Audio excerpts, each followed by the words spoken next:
Hello, my name is called Bear and this is my short review of Iron Harvest. I played beta version, but the final result cannot be very far from this, because game feels kinda finished and its release date is September 1st. You can't remake a game in a month, so it is fair to say that almost everything I will mention will greet you in a final game as well. Iron Harvest has many great and many annoying things I will definitely talk about. I played the game for 2 days, so I have made quite firm opinion. Let me tell you a bit about the setting. Iron Harvest is real-time strategy set in the alternate reality of 1920s, just after the end of the alternative First World War. The game lets you control giant diesel punk mechs, very cool robots created by Polish artist Jakub Rożalski. Story-wise, Europe is still recovering from the brutal battles of the World War. Cities are being rebuilt, and in the countryside the era of Iron Harvest has begun. Farmers are uncovering the remains of the majestic walking machines that had fought on the battlefields of the Great War. So, a lot of metal to sell and a lot of vodka to buy. But this happy period doesn't last long. New war is already brewing, and there is no way to avoid majestic battles and blood-soaked fields. Iron Harvest has 3 campaigns available. You can play for Polania, Alternative Poland, for Rassvet, Alternative Soviet Union, and for Saxonia, Alternative Germany. Every faction has its own campaign scenario, maps, units, and everything else. Game is very beautiful graphics-wise. I would dare to say that this is probably the best-looking RTS game that exists on this day. All landscapes, trees, combat troops, and especially your mechs are really detailed. A true eye candy to watch. Or I should probably say eye vodka, because we all know that there is nothing more beautiful than vodka. Sadly, this game, apart from graphics, is probably not what every RTS player dreams about, because your units are slow and unresponsive. That, to be fair, kills the fun and brings a lot of confusion in the first campaign missions, because you are constantly unaware how to control your troops efficiently. In example, your main hero, Anna, has some sniper shot ability that has 40 seconds cooldown, but when you use the ability, Anna will not shoot immediately. After pressing the button, she will do nothing. She just stands like you never ordered anything. Then she slowly lifts her rifle by her shoulder, says her catchphrase, and then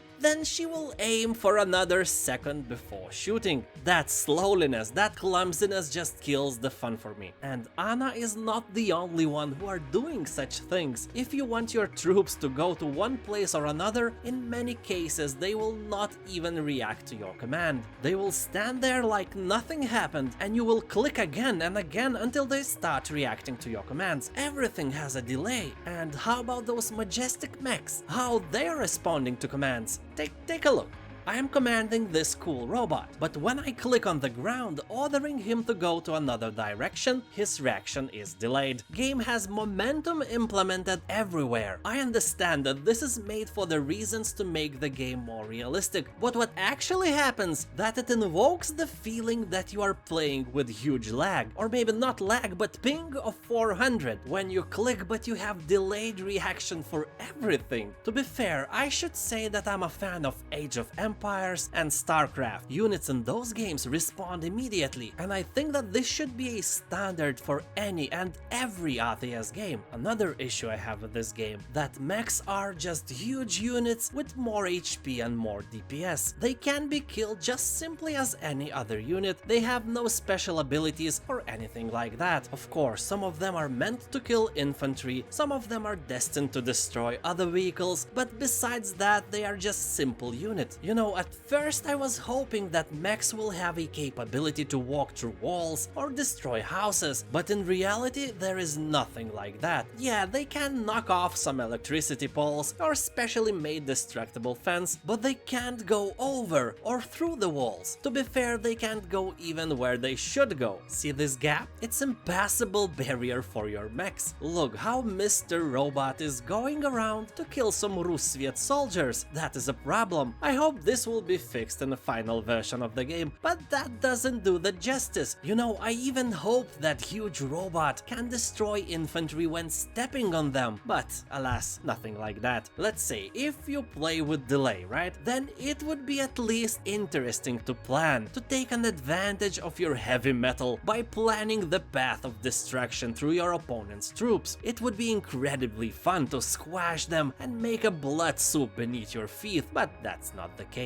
Despite all that, the campaign felt kinda cool. I played for Polania because it is implemented in beta and I was pleasantly surprised. Although story is kinda generic, evil Russviets are killing and raping poor unarmed villagers and their animals, so you have to stop evil from spreading. I imagined the raping part because I wanted this game to be more immersive. Oh, silly me. Missions are very long. It can take about an hour to finish one map, but here are at least several really interesting and engaging ones, where enemies constantly keeping you on your tiptoes. You leave your base, you get guests, and those guests are tearing apart your base like butter, so you have to come back and defend, then go and do another blitzkrieg again, until your base is under attack again, so you have to go back and so on and so on. That was very entertaining. Also, I tried multiplayer. Here you can build up to 4 different buildings and conquer various mines for getting more money, thus getting more troops and finally victory. I lost 10 times and won twice, so obviously lobby is filled with more experienced players and newcomers like me are raped without applying the soap. Almost every single one of my opponents play like they practiced at least for a few weeks, and I felt like a little girl trying to wrestle a bear in a pool filled with my own tears. My opponents already knew most efficient build order and made everything by a book. I was thinking maybe they played Company of Heroes recently, a game that is the inspiration for Iron Harvest. To be fair, Iron Harvest is basically a clone of Company of Heroes, but I played that game like 10 years ago and I can't remember anything. Oh, and I should mention the voice acting. I can already see where they made a mistake. You see, I was working as a script writer for TV shows in my country for many years, and I know that sometimes actor cannot say particular phrases realistically, so we often made changes on the spot. When some phrase sounds silly when spoken by an actor, we have always asked how you would say it in your own words, and after that we proceeded with his phrase. We left the same meaning but changed the wording so the phrase sounded more realistic while spoken. In Iron Harvest, it was never done. Actors are reading the script as it is, and it often sounds silly because you can tell that actress or an actor would never ever say the phrase like that, and it sounds dumb. Also, why do they ask the actor to change his voice like that?